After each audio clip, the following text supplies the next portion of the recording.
Oi, pessoal, tudo bem? Oitavo A. Estou gravando essa videoaula para ajudá-los na resolução da situação de aprendizagem número 5. Nessa situação de aprendizagem, nós vamos falar sobre a independência dos Estados Unidos. Neste momento eu vou compartilhar a tela, aparecerei em um dos cantos aí do seu computador ou do seu celular. Uma recomendação: ao assistir pelo celular, assistam no formato horizontal, que é mais fácil de visualizar o texto e também a explicação. Alguns recados importantes. Não deixem que as tarefas se acumulem. Já são 5 situações de aprendizagem. 2 que nós passamos pelo grupo de WhatsApp e 3 que estão no Escolariza. Procurem dedicar um tempo diário para fazer essas atividades, procurem colocar essa tarefa em dia. Qualquer dúvida pode mandar a dúvida pelo representante do grupo, pelo moderador do grupo. Ele encaminha a dificuldade até a mim e eu respondo pontualmente ou gravo uma videoaula adicional de apoio se isso for necessário. Saibam que vocês não estão sozinhos, nós estamos aqui para ajudar vocês, certo? Vamos lá? Vou compartilhar a tela para nós estudarmos mais esta situação de aprendizagem.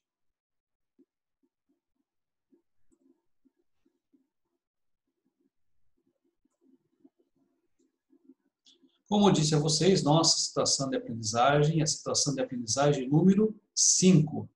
E o tema da nossa situação de aprendizagem é a independência dos Estados Unidos. Como nós sempre começamos, ligando os pontos.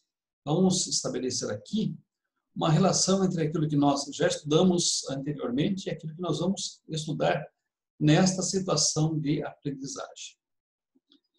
E eu quero começar com uma pergunta: qual é a relação entre a Revolução Inglesa, que ocorreu entre os anos de 1642 a 1689, com a independência dos Estados Unidos, que ocorreu no ano 1776. Qual a relação que existe entre estas duas revoluções? Em primeiro lugar, o fato de ambas terem sido influenciadas pelo iluminismo. A inglesa pelos pré-iluministas e a francesa pelos iluministas. Nós já estudamos um pouquinho do iluminismo na situação de aprendizagem anterior. Se for necessário, volte até a situação de aprendizagem anterior, leia mais uma vez o texto, observe quais os principais pontos do iluminismo. Em segundo lugar, elas têm em comum o fato de ser uma revolução levada a efeito por quem? Pelos burgueses. E é por isso que nós dedicamos um tempo muito especial estudando o surgimento da burguesia, no final da Idade Média e início da Idade Moderna, e as lutas da burguesia para garantir um espaço cada vez maior na realização do comércio. E também na participação política e na participação social. Pois bem, tanto a Revolução Inglesa, também conhecida como Revolução Gloriosa, quanto a independência dos Estados Unidos têm em comum o fato de serem levadas a efeito por burgueses. A própria ideologia iluminista era uma ideologia iluminista burguesa. Antes de estudar a independência dos Estados Unidos, vamos conhecer um pouquinho sobre a sua história. Eu não sei se mentalmente vocês conseguem imaginar onde ficam os Estados Unidos no globo, e eu gostaria nesse instante de compartilhar com vocês um recurso muito interessante, um recurso do Google Earth, onde vocês podem ver a localização dos países. Compartilharemos uma outra tela nesse momento.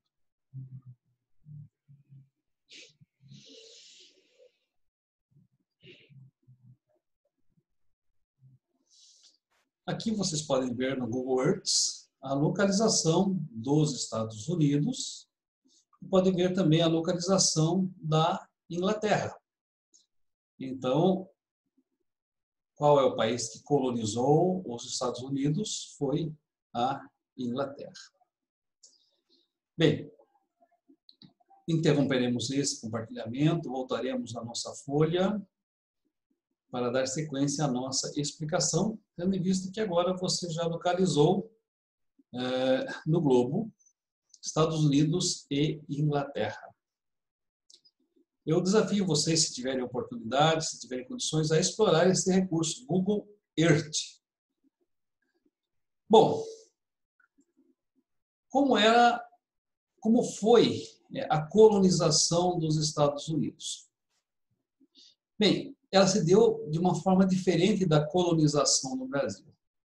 Como foi a colonização do Brasil? Os portugueses chegaram aqui em 1500, e um dos objetivos dos portugueses ao chegarem aqui era expandir as suas fronteiras comerciais. Portanto, realizando a exploração das riquezas que existiam no Brasil. Sua grande procura era encontrar metais preciosos, busca essa que não teve sucesso a princípio. Metais preciosos no Brasil foram encontrados tempos mais tarde. Já a colonização dos Estados Unidos se deu por razões diferentes. E quais foram estas razões diferentes? Aqueles que vieram para os Estados Unidos estavam fugindo de perseguições religiosas que estavam ocorrendo lá na Inglaterra. Você se lembra que lá na Inglaterra, dependendo da dinastia que estava no poder, o protestantismo tinha apoio ou não? O catolicismo tinha apoio ou não?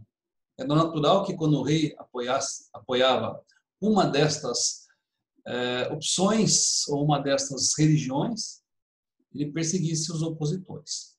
Os ingleses, portanto, estavam fugindo de perseguições religiosas ao vir para os Estados Unidos. Estavam fugindo também de dificuldades econômicas.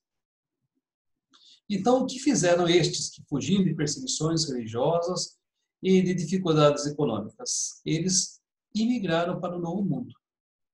E imigraram famílias inteiras. Qual era o objetivo dessas famílias inteiras ao imigrar para o Novo Mundo, ao imigrar para o que hoje se chama Estados Unidos? Eles queriam construir na América um novo lar. Eles queriam construir na América uma nova sociedade. Observe que não eram como os imigrantes portugueses que vieram para cá, e de outras nacionalidades que queriam tão somente explorar a terra, enriquecer a terra e voltar para Portugal. Os colonos ingleses que vieram para a América, eles queriam construir na América um novo lar, queriam construir na América uma nova sociedade. Eles vieram para ficar, para se enriquecer neste lugar, para fazer a sua prosperidade nesse lugar.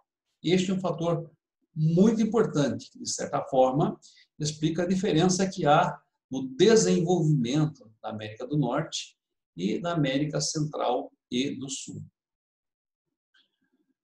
Mas uma coisa importante é que estas comunidades, elas pretendiam criar uma sociedade independente, ou seja, não dependente da Inglaterra. E uma sociedade autônoma, ou seja, uma sociedade que, assim como a Inglaterra, fosse um país com total liberdade quanto às suas importações e quanto às suas exportações. Ou seja, eles queriam construir aqui um futuro país que tivesse a sua autonomia, a sua independência, a sua soberania.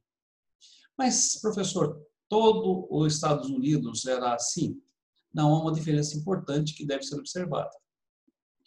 As colônias do centro-norte dos Estados Unidos elas eram diferentes das colônias do sul.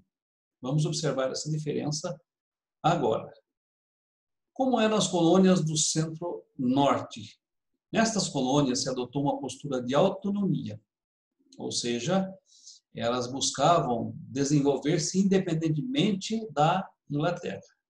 E elas produziam, tendo a sua produção 4 características específicas. Primeira,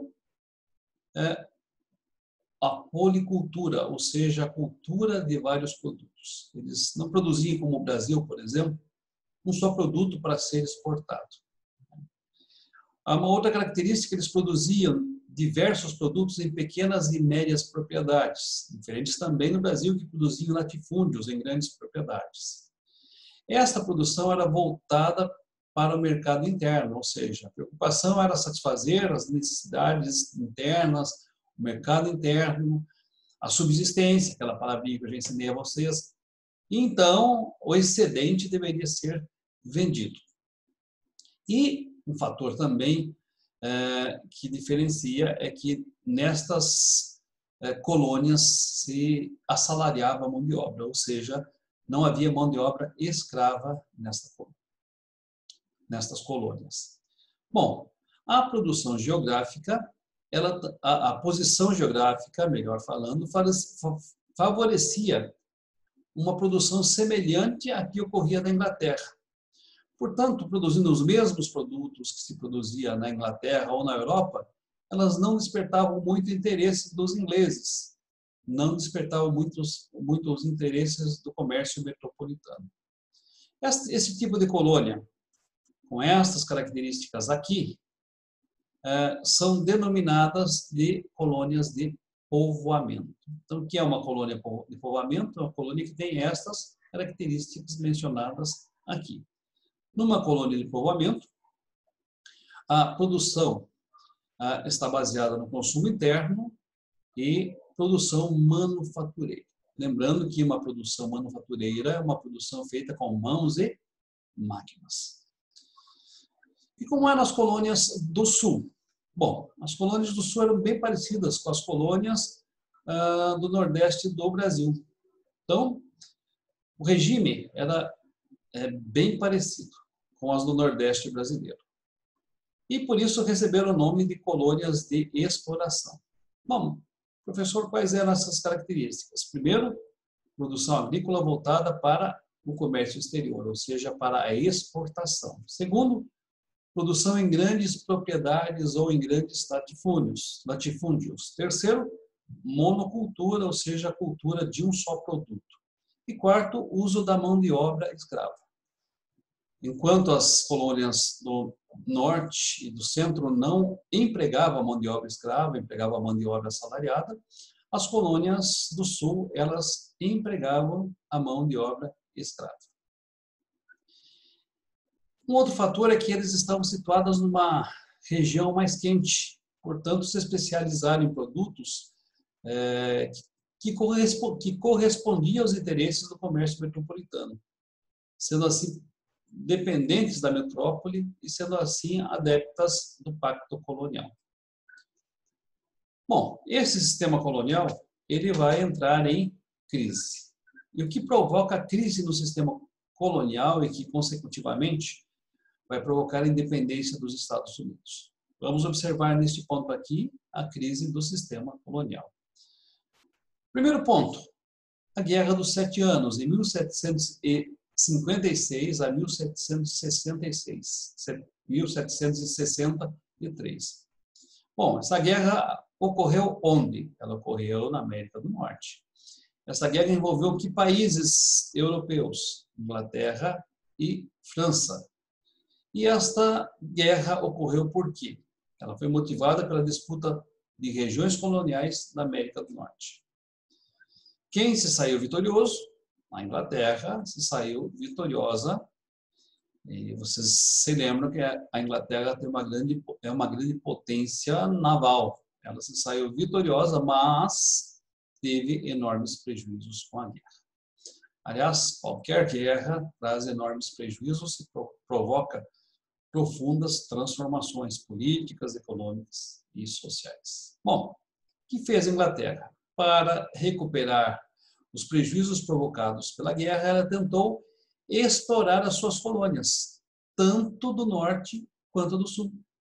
Você se lembra que as colônias do norte tinham maior autonomia, maior independência, não eram tão exploradas pela Inglaterra. Pois bem, para recuperar os gastos da guerra, a Inglaterra resolveu explorar todas as suas colônias.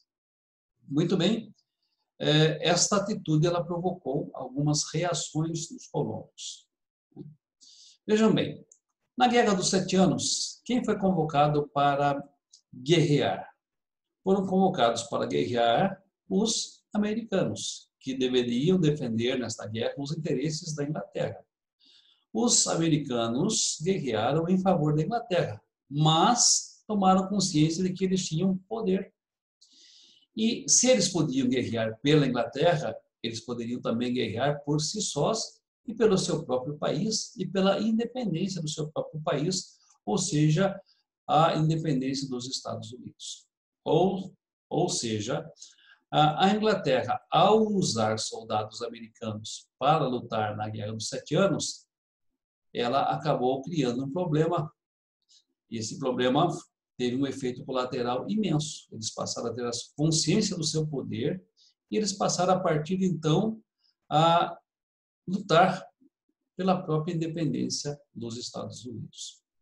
Uma segunda reação: influentes setores da elite colonial norte-americana, que desfrutavam de relativa autonomia local, não aceitavam passivamente as imposições do Pacto Colonial Inglês. Mas que imposições eram estas? Que mudanças foram estas que os ingleses tentaram fazer? Eu destaquei aqui algumas mudanças, vamos observar uma por uma. Primeiro, a Lei do Açúcar, 1764. O que esta lei estabelecia? Ela estabelecia a proibição do rum estrangeiro, o rum é uma bebida, que cobrava taxa sobre a importação do açúcar, que não viesse das Antilhas Britânicas. Lei do selo. O que essa lei do selo determinava? Então, todos os documentos comerciais deveriam ter um selo, esse selo deveria ser pago, esse selo deveria ser o selo, essa taxa sobre o selo deveria ir para a Inglaterra.